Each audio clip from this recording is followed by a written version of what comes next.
Ang kaso na ito ay naganap mula 2005 hanggang 2019. Si Sofia Zhukova ay ipinanganak noong 1939 at kaunti lamang ang impormasyon tungkol sa kanyang nakaraan dahil ipinanganak siya noong panahon ng World War II. Naranasan niya ang isang napakahirap na kabataan at natutuhan niyang magtrabaho sa iba't ibang larangan. Nagpakasal siya kay Ivan at nagkaroon sila ng 3 anak. Ngunit isa sa kanila ay pumanaw noong 2005 nang si Sofia ay nasa gulang na 67. Namatay si Ivan na kanyang asawa at tila lubos na naapektuhan si Sofia. Naninirahan si Sofia sa isang apartment block at ang mga nakatira sa ibang apartment ay nagsasabi na lumalala ang kanyang ugali mula nang mawala ang kanyang asawa. Naging mas masungit ito at gumaspang ang ugali at ito ay napansin ng mga kapitbahay. Nagsimulang guluhin ni Sofia ang mga lokal na hayop na palaboy na nakatira malapit sa kanya, kaya't nagsimulang iwasan siya ng mga ito. Si Sofia ay kilala sa kanyang matapang na pag-uugali at kahit sa kanyang edad, nagdudulot pa rin siya ng takot. Madalas siyang makitang may hawak na palakol at nakasuot ng camouflage na damit na nagbibigay sa kanya ng imahe ng isang matapang na tao. Nagtrabaho rin si Sofia sa isang abattoir kung saan siya ay nagtatrabaho sa pagpatay ng mga baboy. Sa apartment block kung saan siya nakatira, may isang 8 taong gulang na batang babae na nagngangalang Anastasia Alexeyenko. May partikular na hindi nagustuhan si Sofia sa batang babae dahil sa kanyang madalas na pagiging maingay. Sa isang pagkakataon, nagsigawan sila sa labas ng apartment ni Sofia at sinagot siya ng batang babae sa pamamagitan ng pagbato sa kanya ng ice cream. Noong 14 ng Disyembre ng 2005, matapos ang klase, si Anastasia ay naglakad pauwi kasama ang isa sa kanyang mga kaibigan. Pagdating sa apartment block ni Anastasia, nagpaalam sila at pumasok si Anastasia sa gusali. Subalit, hindi na ito nakabalik sa kanyang apartment. Tinawagan ng mga lolo at lola ni Anastasia ang kaibigan ng bata na madalas niyang kasama pauwi. Sinabi ng kaibigan na nagpaalam siya kay Anastasia sa entrance ng apartment complex at nakita niyang pumasok ito. Nang malaman ito ng pulisya, agad silang nag-report ng pagkawala ni Anastasia. Si Sofia ay kinausap upang tanungin tungkol sa pagkawala ni Anastasia at ang kanyang sagot ay kakaiba. Sinabi niyang magkasundo sila ni Anastasia at mahal na mahal niya ang bata. Ipinahayag din niya na bumisita sila sa kanila kasama ng kanyang asawa noong nabubuhay pa ito, kung saan naglalaro at nagdodrawing sila. Idinagdag pa niya na humiling si Anastasia na huwag sabihin sa kanyang mga magulang ang mga pagdalaw dahil sa takot na maparusahan. Nang tanungin kung nakita ba niya si Anastasia sa araw ng pagkawala nito, sinabi ni Sofia na oo. Ang kwento niya pagdating daw niya sa bahay, nakita niyang pumasok si Anastasia mula sa paaralan, ngunit bigla itong tumakbo palabas ng apartment at nagtungo ito sa kalye at yun na ang huling beses na nakita niya ito. Ipinahayag ni Sofia sa pulisya ang mga pangyayaring ito na nagdulot ng malaking katanungan sa pamilya ni Anastasia. Si Sofia ay kilala sa apartment block bilang isang suplado. Hindi siya madaling lapitan at hindi rin siya masyadong mapagmahal. Alam ng mga tao na may kasama siyang batang babae na si Anastasia, ngunit hindi nila ito maikukumpara sa ibang bata na madalas na pumupunta sa ibang bahay nang hindi sinasabihan ang kanilang pamilya. Kahit nagsikap ang pulisya at ang mga residente na hanapin si Anastasia, hindi nila ito natagpuan. Isang gabi tumanggap si Natalia, ang ina ni Anastasia, ng isang tawag mula sa hindi kilalang numero. Sinabi ng tao sa kabilang linya na buhay pa si Anastasia, ngunit sa huli ay lumitaw na ito ay isang kasinungalingan na nagdulot lamang ng maling pag-asa sa pamilya. Sa ika-27 ng Disyembre, isang residente sa lugar ang dumanas ng nakakabahalang pagtatagpo. Habang siya ay naglalakad sa tabi ng isang tapunan ng basura, biglang napansin niya ang isang supot na puno ng karne. Hindi nagdalawang isip ang lalaki na dalhin ito sa bahay para sa kanyang mga aso. Ngunit habang binubuksan ang supot, napagtanto niya na ito ay puno ng katawan ng tao. Sa takot at pangamba, agad niyang tinawagan ang pulisya. Matapos ang investigasyon, natukoy na ang biktima ay si Anastasia. Lumalabas na siya ay maraming beses na tinamaan ng isang palakol. Subalit sa kabila ng lahat, hindi pa rin nalulutas ang krimen hanggang sa ngayon. Magpapatuloy tayo sa kwento mula noong Marso ng 2013. Isang 77 anyos na babae na nagngangalang Anastasia McKeever ay kakabenta lamang ng kanyang ari-arian. Nagpaplano siyang mamuhay kasama ang kanyang anak na babae. Ngunit sa ngayon ay wala siyang ibang matutuluyan kaya't nakiusap siya sa kanyang kaibigan na si Sofia. Tinanggap ni Sofia si Anastasia na makitulog sa kanyang apartment sa loob ng ilang gabi. Kaya't pumunta si Anastasia sa kanya. Gayunpaman, sandali lamang matapos lumipat si Anastasia sa apartment ni Sofia, hindi na siya sumasagot sa kanyang mga mensahe at tawag. Sinubukan ng kanyang anak na makontak siya, ngunit wala din itong nagawa. Paglipas ng mga araw na walang balita mula kay Anastasia, nag-alala na ang kanyang anak at iniulat siyang nawawala sa pulisya. Binanggit niya sa mga pulis na sinabi sa kanya ng kanyang ina na magtatagal siya ng ilang araw kasama si Sofia. Kaya't nagpunta ang pulisya upang kausapin si Sofia sa kanyang apartment upang malaman kung nasaan si Anastasia. Sinabi ni Sofia na noong ika-9 ng Marso, bigla na lamang umalis si Anastasia sa apartment at sinabing titira siya kasama ang ilang kamag-anak sa Primoria. Nakita niya ito na sumakay sa isang itim na sasakyan na biglang umalis at mula noon ay wala na siyang narinig mula dito. Gayunpaman, sa panahong ito ng panayam, napansin ng isa sa mga opisyal ang ilang patak ng dugo sa pader. Nagtanong ang mga pulis kay Sofia tungkol sa pinagmulan ng dugo, ngunit hindi niya ito masyadong pinansin at sinabing madalas siyang magkaroon ng nosebleeds.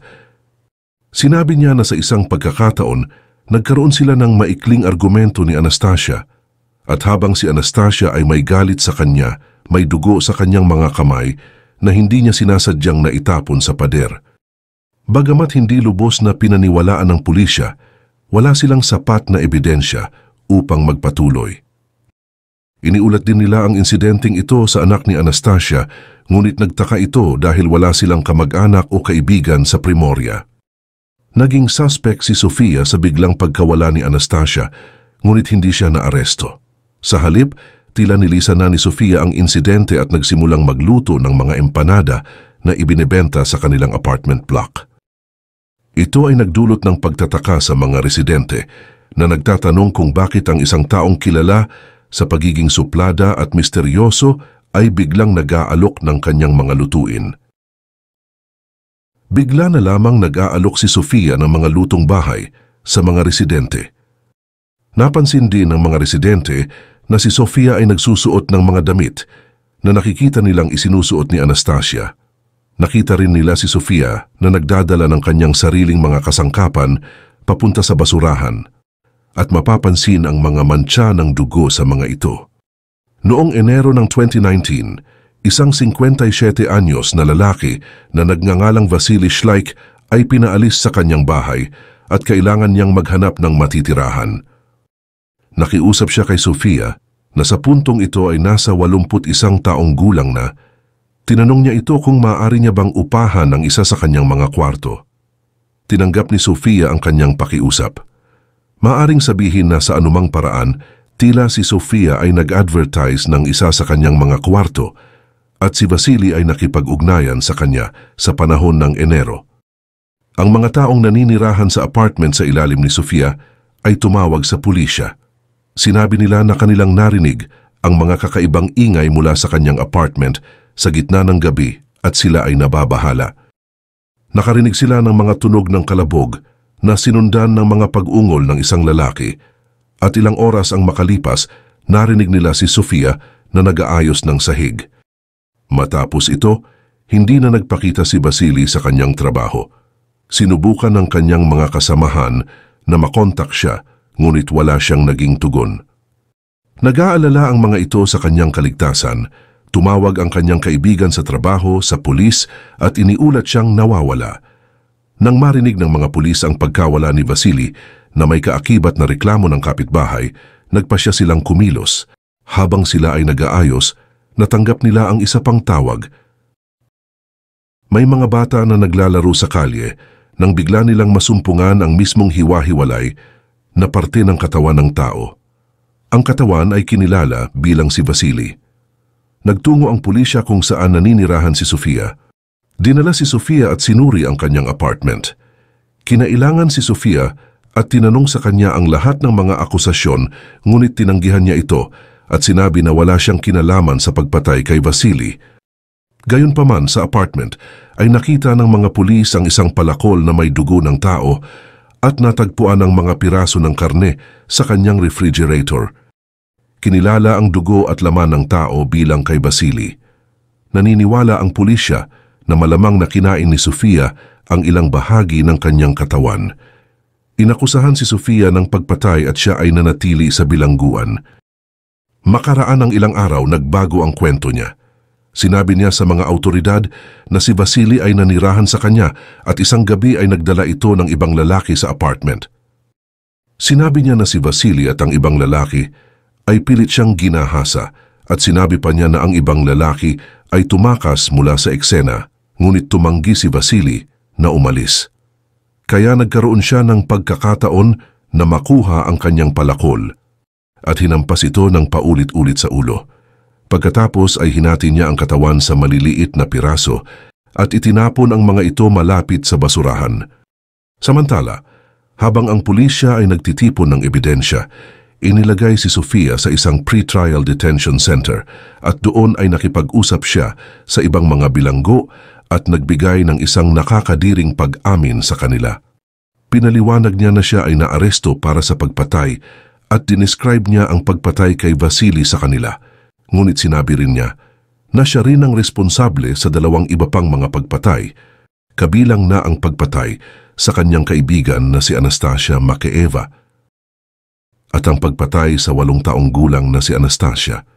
Ipinaliwanag niya na tinawagan pa niya ang ina ng batang babae at sinabing buhay pa ang kanyang anak, ngunit sandali lamang matapos ang tawag ay pinatay niya ang bata at pinutol ang kanyang katawan. Iniulat ng mga bilanggo sa mga investigador ng pulisya ang sinabi sa kanila ni Sofia. Nang unawain ng mga investigador kung ano ang eksaktong nangyari, ipinasagawa nila kay Sofia ang pag-reconstruct ng mga krimen. Pagkalat ng balita, ilang lokal na tao ang lumutang at nagpahayag sa media. Sinabi nila, nakakabahala na sa kabila ng pagiging napaka-unfriendly niya, madalas pa rin siyang maglaan ng oras upang magluto para sa mga bata. Palaging mga lutong karning pagkain ang handa niya at minsan ay ibinibigay niya ito sa mga matatanda. Dinalhan niya kami ng asawa ko ng plato ng jellied meats, baliktanaw ng isa. Naalala niya kung paano tinapon ng kanyang asawa ang laman ng plato niya dahil sa kakaibang amoy nito. Ayon sa pulisya, ginamit niya ang karne mula sa kanyang mga pinatay para sa mga pagkain na ito. Malamang na mayroon pang ibang tao ang nakakain ng mga karne at empanada na ibinibigay niya na hindi nila alam ay galing sa tao. Na-assess si Sofia ng mga profesional sa mental health at napag-alaman na maayos ang kanyang pag-iisip. Sinabi nila na alam niya ng eksakto kung ano ang kanyang ginagawa. Sa pagdinig noong Oktubre ng 2020, natawa lang si Sofia nang mabasa ang mga paratang bago magsimula ang paglilitis. Bago tuluyang magsimula ang paglilitis, itinanggi ni Sofia ang lahat ng kanyang mga naunang pahayag at mga pag-amin na kumpleto at tuwirang tinanggi niya ang lahat. Gayunpaman, swerte na lamang hindi ito naging mahalaga. Mayroon ng isang bundok ng ebidensya laban sa kanya. Sa katapusan ng Disyembre ng 2020, nagkasakit si Sofia at pumanaw noong ika-29 ng Disyembre ng 2020. Bagaman wala na siya, matapos ang kanyang pagpanaw, napatunayan siyang guilty sa 3 kaso ng pagpatay. Naniniwala ang pulisya na siya rin ang responsable sa pagkawala ng 83 years old na si Nina Babenko. Nakatira si Nina kasama si Sofia noong Abril ng 2013. Siya ay biglang nawala ng walang anumang bakas at hanggang sa araw na ito, hindi pa rin siya natatagpuan. Bagaman, maaaring may mga sapat na ebidensya, hindi sapat ang mga ito upang sabihing si Sofia ang may gawa. Mahirap isipin na sa kanyang edad ay kayang-kaya niyang gawin ang mga ganitong karumal-dumal na krimen. At dapat sana'y nahuli na siya bago pa man mangyari ito. Sa kasalukuyan, itinuturing si Sofia bilang isa sa mga pinakamatandang serial killer sa kasaysayan.